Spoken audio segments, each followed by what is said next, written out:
Friends, daily current affair programme में आप सभी का स्वागत है।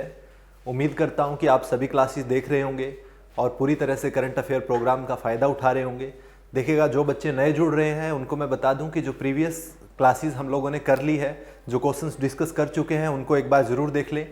इस प्रोग्राम में हम लोग नए क्वेश्चंस को भी देख रहे हैं, साथ ही साथ पुराने क्वेश्चंस प्रीवियस जो ईयर के भी और इस साल के भी जो पिछले महीनों के क्वेश्चंस हैं उनको भी ऐड कर रहे हैं।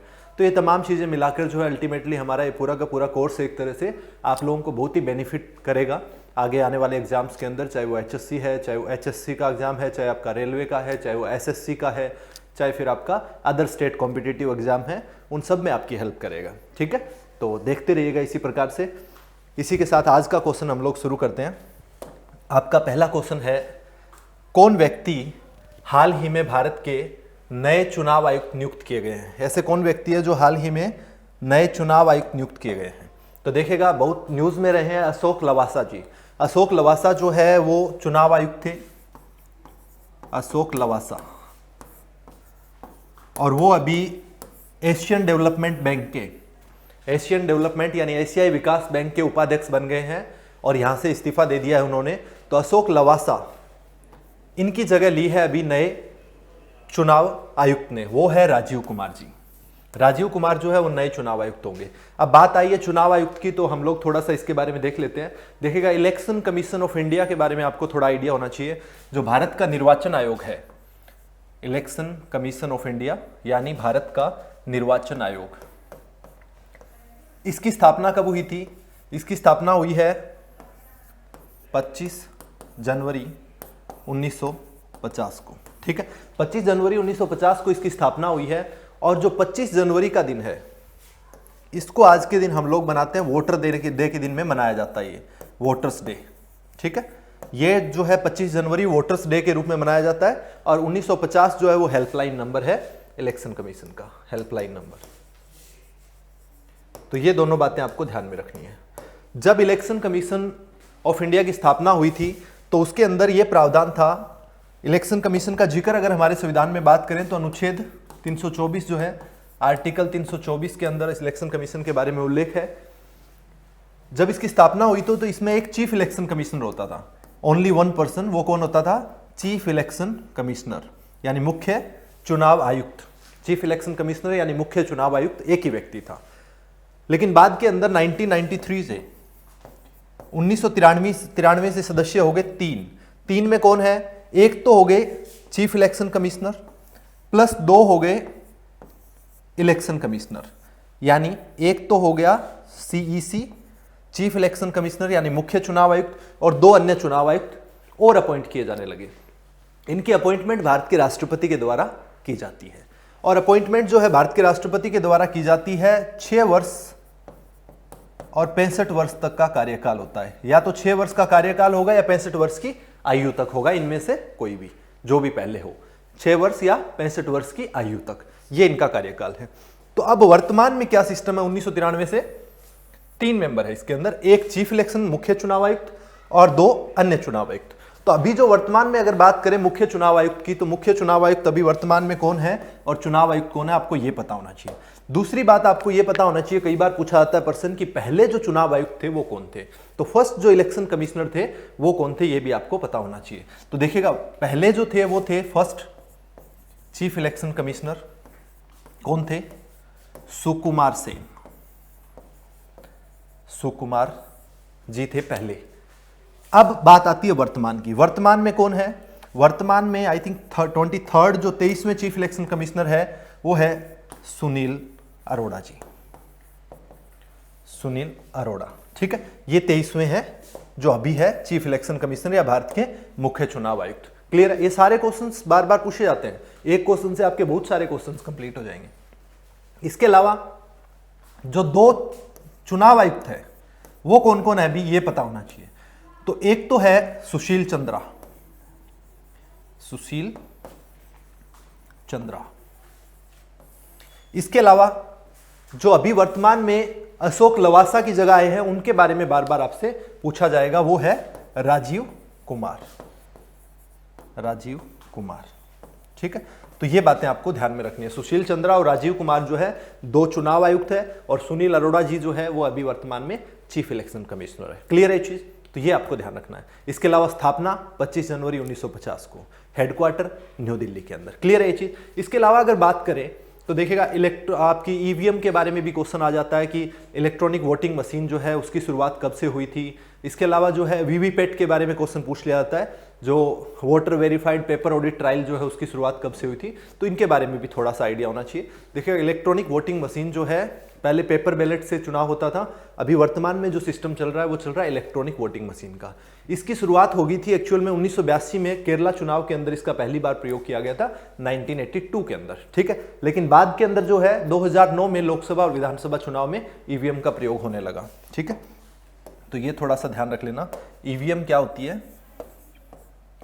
ईवीएम मतलब इलेक्ट्रॉनिक वोटिंग मशीन, ठीक है, वोटिंग मशीन। कब? 1982 केरला के अंदर पहली बार प्रयोग करके देखा और 2009 से जो है लोकसभा एंड विधानसभा चुनाव में पूरी तरह से इसका प्रयोग कर रहे हैं हम लोग, ठीक है। इससे पहले अगर बात करें तो 2009 में जो लोकसभा और आपका विधानसभा के चुनाव में अच्छी तरह से इसका प्रयोग कर रहे हैं हम लोग इलेक्ट्रॉनिक वोटिंग मशीन का। फायदा क्या है पेपर बैलेट का? उसकी वजह से जो है हम लोगों को पेपर की आवश्यकता है, पेपर के लिए जो है एनवायरमेंटल कॉस्ट था, उसमें क्या था, पेड़ काटने पड़ेंगे आपको पेपर जो है बनाने के लिए, तो एक तरह से एनवायरमेंट को नुकसान पहुंचाने वाली बात थी। इसलिए ईवीएम जो है आज हमारे से और भी देश जो पड़ोसी देश है नेपाल वगैरह वो भी खरीदने की बात कर रहे हैं, तो ये एक बहुत ही अच्छा साधन है। लेकिन कई बार जब चुनाव होते हैं तो आपने सुना होगा कि ईवीएम में हेराफेरी है, ये है वो है, तो उसके कारण जो है कई बार ये भी सुनने को मिला है कि हम लोगों को क्या ईवीएम से नाता तोड़ लेना चाहिए, क्या हम लोगों को वापस पेपर बैलेट पे आना चाहिए। लेकिन कहीं ना कहीं ईवीएम ज़्यादा इफेक्टिव है in my point of view, लेकिन बाकी देखते क्या रहता है, बट वर्तमान में ईवीएम प्रणाली से ही कार्य हो रहा है, तो ये आपको ध्यान रखना है। इसके अलावा अगर बात करें वीवीपैट की, वीवीपैट क्या होता है? Voter verified paper audit trial, paper audit trial. ये क्या है? आप लोगों ने देखा होगा 2019 के चुनाव में, जब 2019 में लोकसभा इलेक्शन हुआ है तो इसमें देखा होगा आपने एक साइड में एक और मशीन लगी हुई है, उसमें से जो है आपने वोट किसको डाला है उसकी वेरिफिकेशन लिस्ट एक आपके सामने निकल के आ रही है, उस पर चुनाव निशान और बंदा कौन किसको वोट डाला है, वो सही डाला है कि नहीं डाला है, उस चीज की पुष्टि करने के लिए जो है वीवीपैट है। नहीं तो कई लोगों को लगता था कि मैं बटन कोई सा दबा रहा हूं, कोई से और को वोट जा रहा है, तो इस चीज को एकदम खत्म करने के लिए, ये संदेह ना हो इसलिए वीवीपैट को प्रयोग में लाया गया है। वीवीपैट जो है 2013 में नागालैंड में पहली बार प्रयोग में लाया गया था, उसके बाद नागालैंड के अंदर चुनाव में पहली बार जो है वीवीपैट एक तरह से प्रयोग के तौर पर जो है 2013 में नागालैंड में। लेकिन उसके बाद जो है 2019 में लोकसभा चुनाव के अंदर, 2019 का जो लोकसभा चुनाव में चुनाव हुआ है, इसमें ईवीएम और वीवीपैट जो है दोनों का एक साथ प्रयोग हुआ है। 2019 के चुनाव में ईवीएम और वीवीपैट दोनों का एक साथ प्रयोग हुआ है, तो ये भी ध्यान रखना है। इसके अलावा फिर एक चीज और बच जाती है, नोटा। नोटा जो है नन ऑफ द अबव जिसको हम लोग कहते हैं, यानी किसी भी व्यक्ति को वोट नहीं डालना है, किसी पार्टी को भी नहीं डालना है, तो वो none of the above NOTA का बटन दबा सकता है। इसकी शुरुआत भी जो है हम लोगों के पास 2009 में पहली बार छत्तीसगढ़ के चुनाव में, जो स्थानीय चुनाव हुए थे छत्तीसगढ़ के अंदर, उसमें पहली बार जो है नोटा का प्रयोग किया गया था। लेकिन उसके बाद जो है 2014 लोकसभा चुनाव में नोटा का प्रयोग किया, तो ये छोटी सी बात और ध्यान रखनी है आपको साथ में, ठीक है। तो ये कुछ एक बातें हैं जो आपको इसके अंदर ध्यान रखना है। मैंने काफ़ी चीज़ें बता दी है, तो आप ध्यान रखेंगे मेरे ख्याल से।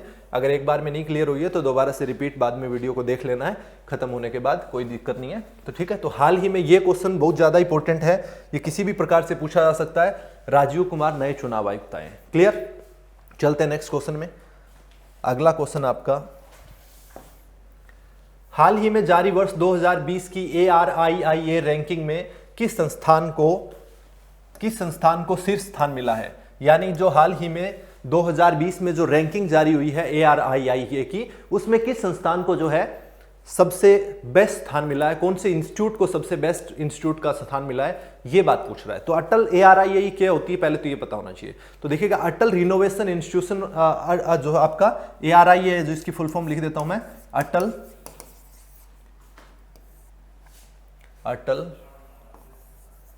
Renovation institute of innovation achievements,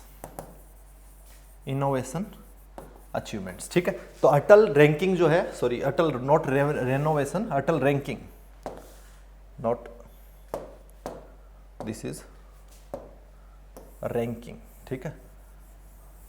Atal ranking of institutions, Atal ranking of institutions on innovation and achievement, ठीक है। ये ARIIE होती है। ये मिनिस्ट्री ऑफ एजुकेशन के द्वारा जो है ये शुरुआत की हुई है, एजुकेशन मिनिस्ट्री के द्वारा जो है शिक्षा मंत्रालय जो है इसकी द्वारा ये शुरुआत की गई है, एजुकेशन मिनिस्ट्री के द्वारा, ये बात आपको ध्यान रखनी है। इसके अलावा इसके अंदर जो इंस्टीट्यूट्स है अभी कौन से को फर्स्ट प्लेस मिला है या प्रथम स्थान मिला है, ये बात पूछ रहा है। तो देखिएगा सबसे पहले नंबर पे आया है IIT मद्रास। IIT मद्रास जो है वो टॉप है इसके अंदर, ये बात आपको ध्यान रखनी है। इसके बाद दूसरे स्थान पे आया है बॉम्बे, IIT बॉम्बे, ठीक है, ये दूसरे स्थान पे है। तीसरे स्थान पे आया है IIT दिल्ली और चौथे स्थान पे आया है Indian institute of science Bangalore. तो ये चारों का मैंने नंबर लिखा हुआ है यहां पर, मैं एक बार फिर से इसके अंदर जो है आपको नोट कर देता हूं। फर्स्ट कौन है? फर्स्ट है आपका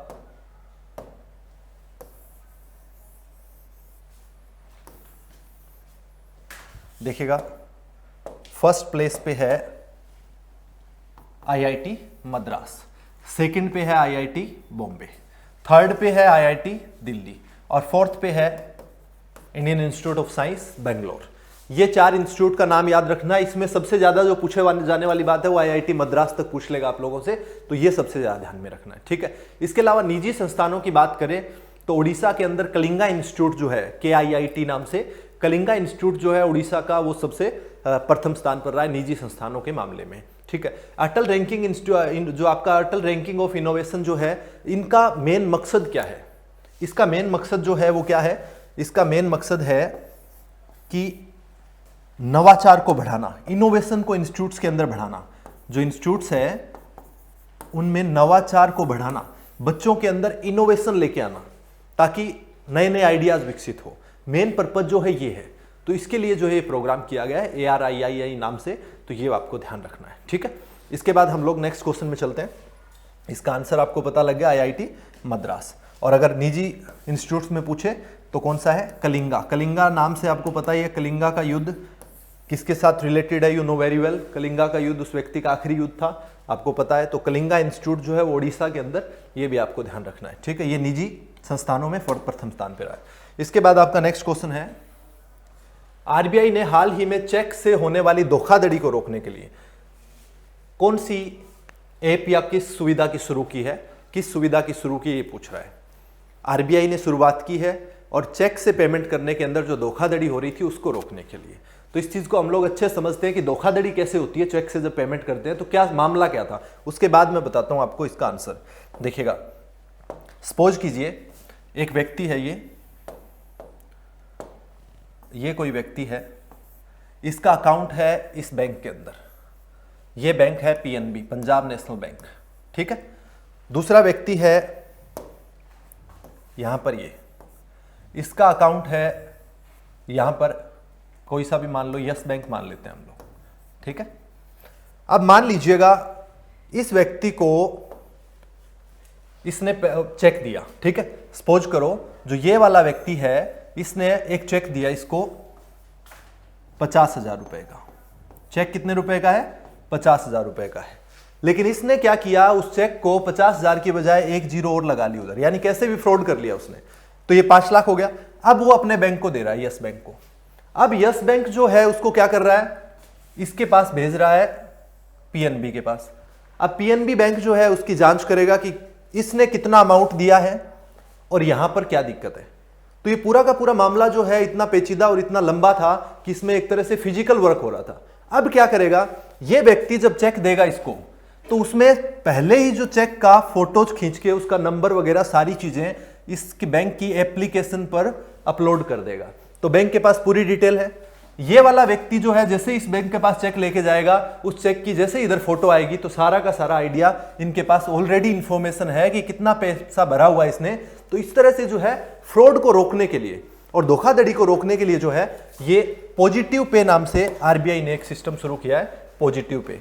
आई थिंक आप लोग समझ रहे होंगे कि किस प्रकार से एक फोटो लेके आप उसको अपलोड कर दोगे बैंक की एप्लीकेशन पे, जिससे बैंक के पास ऑलरेडी इंफॉर्मेशन है कि इस आदमी ने कितना पैसा भरा हुआ है, कितना देना, कितने का चेक दिया है उसको। तो इससे जो है एक तरह से फ्रॉड रुकेगा। तो इसके लिए जो है आरबीआई ने शुरू किया है पॉजिटिव पे।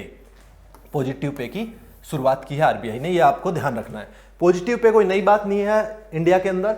इससे पहले भी जो है आईसीआईसीआई बैंक जो है इसी तर्ज पर जो है आईसीआईसीआई बैंक जो है ये 2016 में इस तरह का सिस्टम कर चुका था, जिससे कि बैंक चेक्स की धोखाधड़ी को रोका जा सके। ठीक है, तो अगर पूछ ले क्या पहली बार ऐसा किया गया है तो ये यस, इसके द्वारा जो आपका आईसीआई बैंक है इसके द्वारा पहले भी किया जा चुका है। तो ये ध्यान रखना। और 2016 में ही आईसीआईसीआई बैंक ने शुरू कर दिया था। ठीक है, अब आरबीआई का आपको पता है, आरबीआई का जिक्र आया तो आरबीआई का हेडक्वार्टर और स्थापना कब हुई है? 1 अप्रैल 1935। हेडक्वार्टर कहां पर है? मुख्यालय मुंबई। और प्रेजेंट टाइम पर मुंबई महाराष्ट्र के अंदर हेडक्वार्टर है। राज्य इसके अगर बात करें गवर्नर कौन है अभी, आरबीआई गवर्नर कौन है अभी, तो इसके गवर्नर है शक्तिकांत दास। शक्तिकांत दास जी जो है वो गवर्नर है प्रेजेंट टाइम पर आरबीआई के। ये चीजें भी आपको साथ में पता होनी चाहिए। क्लियर है? तो पॉजिटिव पे आरबीआई ने चेक से होने वाली धोखाधड़ी को रोकने के लिए शुरू किया है। क्यों? ये मैंने बता दिया आपको क्या दिक्कत थी। इसके बाद नेक्स्ट क्वेश्चन आपका, विश्व जनसंख्या दिवस, वर्ल्ड पॉपुलेशन डे प्रतिवर्ष मनाया जाता है। विश्व पॉपुलेशन डे कब मनाया जाए ये बात पूछ रहा है। तो देखिएगा, पॉपुलेशन के बारे में आपको आइडिया है कि पॉपुलेशन कितनी तेज गति से बढ़ रहा है। पहले हम लोग जो सोच रहे थे कि पॉपुलेशन बहुत जल्दी ही एक तरह से स्टेबिलिटी पे आ जाएगा, बट अभी लग रहा है कि ऐसा कुछ नहीं होने वाला है। जो रिसेंट रिपोर्ट्स आ रही है उसके अकॉर्डिंग, तो वर्ल्ड पॉपुलेशन डे की अगर मनाने की बात करें तो ये मनाने की शुरुआत जो है 11 जुलाई 1990 में पहली बार बनाया गया था वर्ल्ड पॉपुलेशन डे। ठीक है, विश्व जनसंख्या दिवस 11 जुलाई 1990 में पहली बार बनाया गया था। उसके बाद से लगातार मनाते आ रहे हैं हम लोग, और अभी 11 जुलाई को जो है 2020 में फिर से मनाया गया है वर्ल्ड पॉपुलेशन डे। इस बार जो वर्ल्ड पॉपुलेशन डे 2020 में बनाया गया है उसमें क्या थीम क्या था, उसका विषय क्या था? उसमें था कि putting the breaks on covid, putting the breaks on covid and safe guarding the rights of women and girls. ठीक है, safe guarding the health and rights, दोनों ही चीजें। देखिएगा, मैं यहां पर लिख देता हूं। इस बार का जो 2020 में मनाया गया है इसका विषय क्या था? ये 2020 में जो मनाया गया है इसका विषय था पुटिंग द ब्रेक्स, क्योंकि कोविड-19 चल रहा है ना, कोविड-19, और safeguarding the health and rights of women and girls. ठीक है, थोड़ा सा लंबा थीम है ये, बट कोई ना, याद रखने की जरूरत नहीं है, पता होगा। अगर बाई चांस पूछता है तो आप लोगों को आइडिया ही होगा कि इतनी लंबी थीम थी। कुछ ऐसा वुमेन और गर्ल के बारे में बात कर रहा था, हेल्थ एंड राइट्स के बारे में, पुटिंग द ब्रेक्स ऑन कोविड-19, ऐसा कुछ बात कर रहा था। तो वर्ल्ड पॉपुलेशन डे जो है उसका इस बार का विषय था। अब बात करते हैं कि विश्व पॉपुलेशन की अगर बात करें हम लोग तो दुनिया भर में कितनी जनसंख्या है। तो वर्तमान में अगर बात करें तो अप्रोक्सीमेटली जो है 7.5 बिलियन, 7.5 बिलियन के आसपास जो है विश्व में जनसंख्या है टोटल। बिलियन मिलियन का मतलब समझते होंगे आप लोग, मैं फिर से बता देता हूं। 1 मिलियन जो है, 1 मिलियन, इसका अर्थ है 10 की पावर 6 यानी 10 लाख। 1 बिलियन की बात आती है तो 10 की पावर 9, और 1 ट्रिलियन की बात आती है तो 10 की पावर 12, 10 की पावर 12। ये बात आपको ध्यान रखनी है, मिलियन, बिलियन और ट्रिलियन की। ठीक है, तो ये आपको आइडिया होना चाहिए कि इस प्रकार से ये चीजें हैं मिलियन में 10 लाख है, बिलियन के अंदर जो है 3 जीरो और जुड़ रही है, तो ये इस प्रकार से चीज़ें हो रही है, 10 की पावर 9 और 10 की पावर 12 होता है। तो 7.5 बिलियन जो है यानी 750 करोड़ के आसपास वर्तमान में जनसंख्या है। इसमें अगर बात करें कि सबसे टॉप पे कौन है जनसंख्या के मामले में, तो जनसंख्या में सबसे टॉप पे है चाइना, विश्व की 19% के आसपास जनसंख्या चीन के अंदर है। दूसरा स्थान आ रहा है इंडिया का, और तीसरे स्थान पे है अमेरिका, और चौथे स्थान पे जो है वो है आपका इंडोनेशिया, ठीक है। उसके बाद ब्राजील, ब्राजील से पहले पाकिस्तान, उसके बाद ब्राजील, और उसके बाद आता है नाइजीरिया, उसके बाद बांग्लादेश। आगे की जरूरत नहीं है हम लोगों को। तो देखिएगा अभी नाइजीरिया जो है वो 7वें स्थान पर है, लेकिन सबसे तेज गति से जो जनसंख्या बढ़ रही है वो बढ़ रही है नाइजीरिया की। अब नाइजीरिया की जनसंख्या जो है वो बहुत जल्दी तीसरे नंबर पे नाइजीरिया जनसंख्या के मामले में आ जाएगा। ये बात बोली जा रही है कि नाइजीरिया की जनसंख्या जिस हिसाब से बढ़ रही है उस हिसाब से नाइजीरिया जो है बहुत जल्दी यहाँ 7वें स्थान से तीसरे स्थान पे यूएसए की जगह आ जाएगा। ये अभी जो है इतना तेज गति से बढ़ रही है। दूसरी जो है अभी जो रिपोर्ट आई है यूएन पॉपुलेशन फंड की, यूएन पॉपुलेशन फंड जो है, पॉपुलेशन फंड, यूएन जनसंख्या कोष जो संयुक्त राष्ट्र जनसंख्या कोष जो है, तो इसका अगर बात करें तो अभी रिसेंटली यूएन का जो रिपोर्ट आया था जनसंख्या के मामले में, उसके अकॉर्डिंग जनसंख्या इस तेज गति से बढ़ रही है, भारत बहुत जल्दी जो है जनसंख्या के मामले में टॉप पे भी जा सकता है, इसमें कोई संदेह नहीं है। दूसरा 2100 तक जो 2100 है, जब इस तक पहुंचेगा यानी एंड ऑफ द सेंचुरी, इस जो सेंचुरी के हम लोग जब सदी के जो अंत तक पहुंचेंगे हम लोग, तब तक जो है विश्व की जनसंख्या हो जाएगी 11 बिलियन, ये मानना है। तो 11 बिलियन जो है जनसंख्या हो जाएगी, ये पीक पॉइंट आ जाएगा जनसंख्या का। इसके बाद फिर डिक्लाइनिंग होना शुरू हो जाएगा, ऐसा माना जा रहा है। इसी के अंदर एक तीसरी चीज आती है जो आपको ध्यान रखना है, वो है इसमें से क्वेश्चन क्या बन सकता है, ये भी साथ में ध्यान रखना है कि सबसे तेज गति से विश्व में जनसंख्या कौन से देश की बढ़ रही है, तो नाइजीरिया है, ठीक है, और ये 7वें स्थान पर है अभी, ये आपको पता होना चाहिए। इसके अलावा अगर बात करें तो देखिएगा एक होता है TFR, total fertility rate. TFR जो है इट शुड बी 2.1, ये मानना है कि ये 2.1 होना चाहिए, लेकिन इससे पहले आपको ये भी पता होना चाहिए कि TFR चीज क्या होती है। तो देखिएगा TFR क्या होता है, total fertility rate, total fertility rate. इसका मतलब क्या होता है टोटल फर्टिलिटी रेट का, इसका अर्थ है कि किसी भी वुमेन का जो प्रोडक्टिव लाइफ है, प्रोडक्टिव लाइफ मींस 15 to 49 वैसे मान के चलते हैं हम लोग, लेकिन जो लाइफ जिस एज ग्रुप के अंदर वो बच्चे को जन्म दे सकती है, दैट्स द प्रोडक्टिव एज। तो उसके अंदर जो है उसको कितने बच्चे होने चाहिए, ये हमारा होता है TFR, और ये हम लोगों ने माना है कि 2.1 होना चाहिए। कैसे 2.1 का क्या मतलब है, समझो इस चीज को। मान लीजिएगा ये पेरेंट्स है, ये पुरुष है, ये महिला है, महिला थोड़ी छोटी होनी चाहिए पुरुष से, या बड़ी हो तो भी कोई दिक्कत नहीं है वैसे, बट हम लोग यहाँ पर तुम लोगों को समझाने के लिए थोड़ा सा छोटा बना लेते हैं ताकि दिक्कत ना आए। तो ये महिला होगी, ये पुरुष हो गया, ये महिला होगी। अब इनको एक बच्चा, 2 बच्चा। अब 0.1 का तो कोई बच्चा नहीं होता है, इसलिए ये ऑन एन एवरेज है कि पूरी जनसंख्या का जब टोटल निकालोगे तो 2.1 क्यों लेके चल रहे हैं हम लोग, 2 के नीचे 2 रहते हैं तो जनसंख्या का स्टेबलाइजेशन बना रहेगा। लेकिन कई जगह अब क्या हो रहा है कि TFR जो है बहुत ही घट रहा है, जैसे केरल है, केरल के अंदर 1 पॉइंट कुछ आ गया, तो उसमें क्या होगा कि इसमें जो हम लोग देख रहे हैं कि 2 के नीचे 2 हो रहे हैं, अब क्या हो रहा है 1 हो रहा है 2 के नीचे। इधर भी एक कपल और है, उनको भी 2 के नीचे 1, तो कल को जो है ये वैवाहिक सूत्र में बंध गए तो क्या हो जाएगा, ये मान लीजिए ये पुरुष है, ये लड़का था, ये लड़की थी, तो ये क्या हो गया 4 की जगह 2 हो गए। तो इस तरह से पॉपुलेशन डिक्लाइन हो जाएगा एक तरह से, ठीक है। तो इसलिए हम लोग मेंटेन करना चाहते हैं इसको 2.1 पे। अभी रिसेंट में 2.3 के आसपास आ रखा है जो TFR है, टोटल फर्टिलिटी रेट है, लेकिन कई बार क्वेश्चन आ जाता है इस प्रकार का कि TFR कितना होना चाहिए, इंडिया का क्या मानना है 2.1। लेकिन जनसंख्या का मामला मैं बार बार रिपीटेडली बताता आया हूं कि देखिएगा सीधा सीधा जो है ये गरीबी और शिक्षा जिसको कहते हैं, एजुकेशन, पॉवर्टी और एजुकेशन के साथ जुड़ा हुआ है। जहां जिस क्षेत्र के अंदर पॉवर्टी और एजुकेशन है उस क्षेत्र में, उस एरिया के अंदर शिक्षा पर पॉपुलेशन कंट्रोल हो चुका है या बहुत ज़्यादा सुधार है उनमें।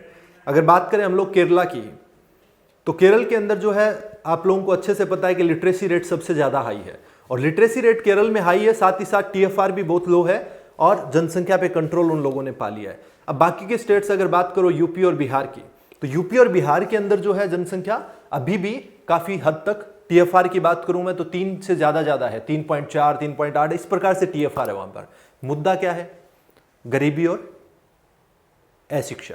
ये दोनों चीज़ों पर पार पा लेंगे, जनसंख्या कंट्रोल हो जाएगी। और जनसंख्या कंट्रोल करना वर्तमान में बहुत ज़्यादा जरूरी है, क्योंकि आप लोग देख रहे हैं कि ज़्यादा जनसंख्या होने से कितने ज़्यादा नुकसान हो सकते हैं, आने वाली पीढ़ियों पर कितना बड़ा स्ट्रेस भी पड़ रहा है, क्योंकि रिसोर्सेज जो है लिमिटेड है और उनको हम लोग समाप्त कर रहे हैं। लेकिन एनीवे, इन बातों में ज़्यादा नहीं जाते हम लोग। आपको ये जो मेन पॉइंट्स हैं यहाँ से ध्यान रखने हैं कि विश्व में पहले स्थान पर चाइना, दूसरा इंडिया, तीसरा USA, चौथा इंडोनेशिया, इस प्रकार से 7वें नंबर पर नाइजीरिया है। इसकी जनसंख्या, अफ्रीकन कंट्री है, इसकी जनसंख्या सबसे ज़्यादा सर्वाधिक गति से बढ़ रही है, ये बात ध्यान रखनी है, ठीक है।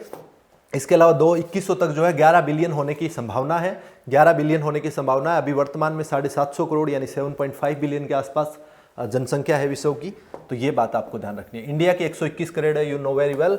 तो ये इसी के साथ जो है इसका आंसर हो गया था आपका। विश्व जनसंख्या दिवस हम लोग मनाते हैं 11 जुलाई को। आई होप ये क्लियर हो गया। नेक्स्ट क्वेश्चन, अगला क्वेश्चन है, किस राज्य की सरकार ने हाल ही में रोको टोको नामक अभियान की शुरुआत की है? रोको टोको नामक क्या है? रोको और टोको तो नाम से ही पता लग रहा है। रोको टोको में क्या है कि जो लोग बिना मास्क पहने बाहर निकल रहे हैं उनके लिए MP गवर्नमेंट ने, मध्य प्रदेश सरकार ने एक पहल की है, जिसमें जो व्यक्ति बिना मास्क के बाहर निकल रहे हैं उनको मास्क पहनाया जा रहे हैं और उनको एक शुल्क की तरह 20 रुपए जो वसूल किए जा रहे हैं, जो कि मास्क की कॉस्ट की तरह है, एक 20 रुपए भी वसूल किए जा रहे हैं। तो मध्य प्रदेश गवर्नमेंट ने ये रोको टोको अभियान शुरू कर रखा है, जिसमें कोरोना की स्प्रेडिंग को रोका जा सके, कोरोना जो है फैल रहा है उसके रोका जा सके ज़्यादा से ज़्यादा, और लोगों को मास्क पहनने के लिए मोटिवेट किया जा सके एक तरह से। तो रोको टोको यानी रोक भी रहे हैं और टोक भी रहे हैं। तो ये अभियान शुरू किया है मध्य प्रदेश सरकार में। इसमें कोई ज़्यादा बताने वाली बात है नहीं। तो मध्य प्रदेश के बारे में अगर बात करें तो अभी शिवराज सिंह चौहान मध्य प्रदेश के मुख्यमंत्री है, और मध्य प्रदेश की राज्यपाल जो है वो है आनंदीबेन पटेल। तो साथ ही साथ ये बात भी आपको ध्यान में रख लेना है, ठीक है। तो ये क्वेश्चन का आंसर क्या हो जाएगा? मध्य प्रदेश सरकार ने रोको टोको नामक अभियान की शुरुआत की है कोरोना के चलते। नेक्स्ट क्वेश्चन, अगला क्वेश्चन है, किस राज्य की सरकार ने हाल ही में दस्तावेजों को स्कैन करने हेतु सेल्फ स्कैन नाम से एक ऐप लॉन्च किया है? तो आपको पता होगा कैम स्कैनर वगैरह काफी एप्लीकेशंस थे। अभी हाल ही में भारत सरकार ने कोविड-19 के चलते, सॉरी नॉट कोविड-19 के चलते, ये तो एक अलग बात है, कोविड-19 की वजह नहीं है, बट फिर भी हम लोगों ने 59 ऐप्स को बैन कर दिया है भारत में। क्यों कर दिया है? 59 ऐप्स को बैन कर दिया है क्योंकि हम लोगों को कॉन्फिडेंशियलिटी का डर था कि हमारा डेटा जो है वो बाहर जा रहा है। तो चाइनीज जो 59 ऐप्स है उनको बैन कर दिया गया है। उसमें कैम स्कैनर भी शामिल है, इसके अलावा हेलो वगैरह और बहुत सारी ऐप्स जो है इसमें शामिल थी। इसी के लिए इसका अल्टरनेट देखने के लिए जो है पश्चिमी बंगाल गवर्नमेंट ने वेस्ट बंगाल गवर्नमेंट के अंदर सेल्फ स्कैन नाम से एक एप्लीकेशन लॉन्च किया है। तो उसमें क्या है, आप उसी तर्ज पर जो है अपने डॉक्यूमेंट्स और वगैरह स्कैन कर सकते हो, वहीं पर सेव कर सकते हो वो सारी सुविधा। और दूसरा, डेटा का कोई नुकसान होने का कोई आपको डर नहीं है, आपकी डॉक्यूमेंट्स जो है प्रॉपर सेव रहेंगे, कॉन्फिडेंशियलिटी का आपको कोई खतरा नहीं है किसी भी प्रकार का। तो ये सारी चीज़ें जो है इसके अंदर है, ये बेनिफिट है इसका। तो पश्चिम बंगाल गवर्नमेंट ने, वेस्ट बंगाल गवर्नमेंट ने इसकी शुरुआत की है, ठीक है। अगर वेस्ट बंगाल गवर्नमेंट की बात करें तो वेस्ट बंगाल गवर्नमेंट के अंदर जो है अभी पश्चिम बंगाल के अंदर ममता बनर्जी जी जो है वो CM है, ममता बनर्जी, ये चीफ मिनिस्टर है पश्चिम बंगाल की। इसके अलावा जगदीश धनखड़ जो है ये वहाँ पर राज्यपाल है, ठीक है। जगदीश धनखड़ जो है राज्यपाल है और ममता बनर्जी जो है वहाँ पर मुख्यमंत्री है। तो ये भी साथ में ध्यान रखना है। इसके अलावा अगर बात करें तो छत्तीसगढ़ भी आ रहा है इसके अंदर। तो छत्तीसगढ़ के अंदर अभी वर्तमान में कौन है? छत्तीसगढ़ में राज्यपाल है अनुसुईया उइके। अनुसुईया उइके जी जो है वो राज्यपाल है। इसके अलावा सीएम है भूपेश बघेल। भूपेश बघेल जो है वो अभी वहां पर सीएम है, ठीक है, सॉरी, भूपेश बघेल जो है वहां पर अभी सीएम है, ठीक है। तो ये बात आपको ध्यान रखना है, चीफ मिनिस्टर भूपेश बघेल और अनुसुईया उइके जो है वो वहां पर गवर्नर है। इसके अलावा उत्तर प्रदेश की बात करें तो योगी आदित्यनाथ जी वहां पर चीफ मिनिस्टर है। इसके अलावा आनंदीबेन पटेल जो है वो वहां पर राज्यपाल है, ठीक है, तो ये भी ध्यान रखना। इसके अलावा झारखंड भी आ रहा है, तो झारखंड के अंदर अभी वर्तमान में कौन है?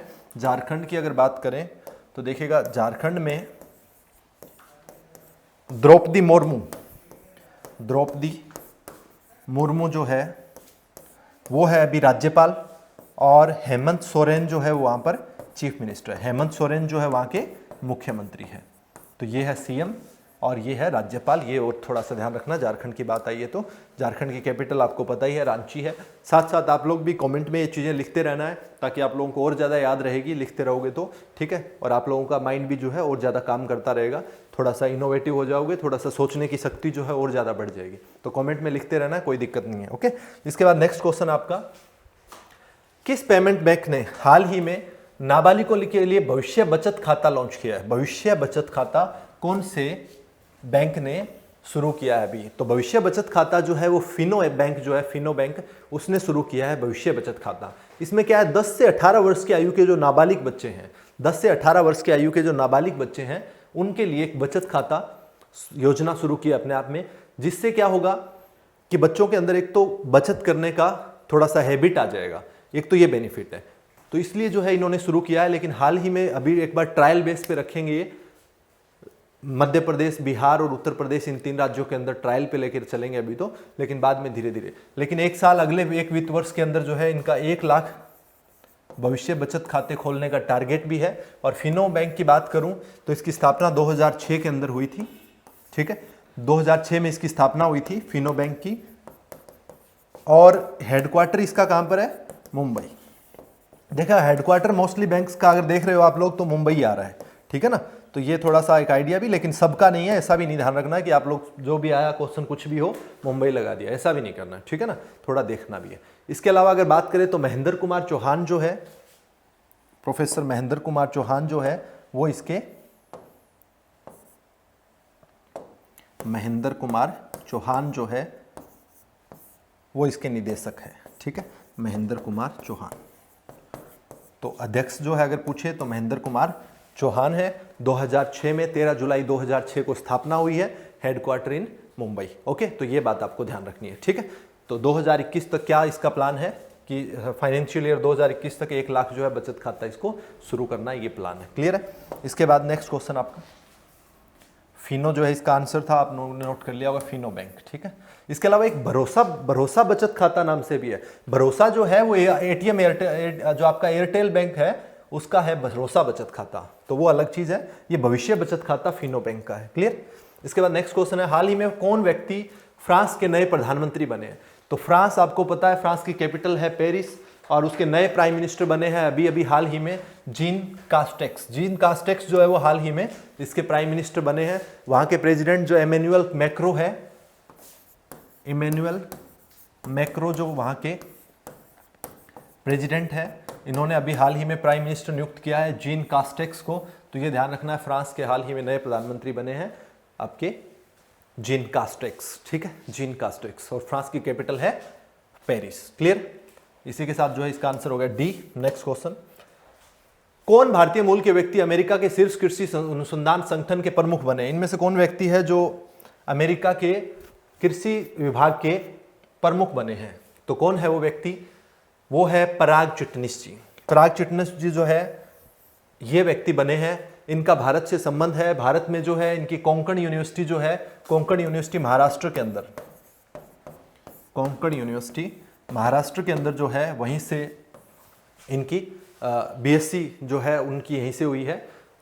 तो ये थोड़ा सा ध्यान रखना है। यानी कॉलेज जो है इनका ग्रेजुएशन बीएससी जो है वो कोंकण यूनिवर्सिटी महाराष्ट्र से हुआ है और ये व्यक्ति जो है अभी भारतीय मूल के हैं और अमेरिका के कृषि अनुसंधान के जो है संगठन के प्रमुख नियुक्त किया गया इनको, पराग चिटनिस जी को। इनका वर्किंग एक्सपीरियंस देखते हुए, क्योंकि इस फील्ड के अंदर 31 वर्ष लॉन्ग जो है इनके पास एक्सपीरियंस था, तो इनको अभी नियुक्त किया गया है। तो ये बात आपको ध्यान रखनी है, ठीक है। इसके अलावा जो हेडक्वार्टर है इसका, जो नेशनल इंस्टीट्यूट ऑफ एग्रीकल्चर जो है इनका हेडक्वार्टर जो है वाशिंगटन के अंदर है। National institute of food and agriculture है, NIFA नाम से जाना जाता है वैसे, national institute of food and agriculture. Headquarter है वाशिंगटन के अंदर इसका, ठीक है। तो ये बात भी आपको ध्यान रखनी है, क्लियर है। इसके अलावा नेक्स्ट क्वेश्चन आपका, इसमें आंसर पराग चिटनिस हो गया, बता दिया है। नेक्स्ट क्वेश्चन आपका लास्ट क्वेश्चन, किस बैंक ने हाल ही में लोन देने के लिए लोन इन सेकेंड सेवा की लॉन्च की है? ऐसा कौन सा बैंक है जिसने ये की है? तो ये बैंक कौन सा आपका, यस बैंक ने हाल ही में ये शुरू किया है, यस बैंक, ठीक है। लोन इन सेकंड्स मतलब जो रिटेल लोन है वो 1 सेकंड में उनका क्लियरेंस हो जाएगा। एक तरह से बहुत जल्दी उनमें जो देरी हो रही थी उस चीज़ को रोकने के लिए जो है लोन इन सेकंड्स प्रक्रिया को शुरू किया गया। तो ये बात आपको ध्यान रखना है। स्थापना की बात करें यस बैंक की तो कब हुई थी? 2004 के अंदर जो है यस बैंक की स्थापना हुई थी। हेडक्वार्टर मैं बता चुका हूँ, हेडक्वार्टर कहाँ पर है इसका? मुंबई, मैक्सिमम जो है हेडक्वार्टर मुंबई आपको देखने को मिलेगा। इसके अलावा अगर बात करें MD एंड CEO जो है इसके Prashant Kumar, MD and CEO जो है वो कौन है इसके? प्रशांत कुमार, ठीक है, प्रशांत कुमार। तो ये भी आपको ध्यान रखना है, प्रशांत कुमार जी, क्लियर है। 2004 में स्थापना, हेडक्वार्टर मुंबई, और प्रशांत कुमार जी जो है वो इसके MD एंड CEO है, क्लियर है। तो यस बैंक ने लोन इन सेकंड जो है ये योजना शुरू की, ये सुविधा शुरू की एक तरह से, तो इसको आपको ध्यान में रखना है, क्लियर है। तो ऑप्शन आपका ए क्लियर हो जाएगा, यस बैंक, ठीक है। इसी के साथ आज की क्लास हम लोग यहीं पर समाप्त करते हैं। बाकी अगली क्लास में मिलते हैं कुछ नए क्वेश्चंस के साथ। तब तक ये क्लास देखो और पिछली की सारी कक्षाएं जो हो चुकी है, जो नहीं देख पाया अभी तक, वो उनको भी देखें ताकि वो चीज़ें भी क्लियर हो सकें, ठीक है। बाकी और भी कुछ आपका डाउट हो तो वो आप कमेंट सेक्शन में डाल सकते हैं ताकि उस पर और बेहतरी से काम किया जा सके। उसके लिए आप सभी का मोस्ट वेलकम है। Thank you so much, bye bye.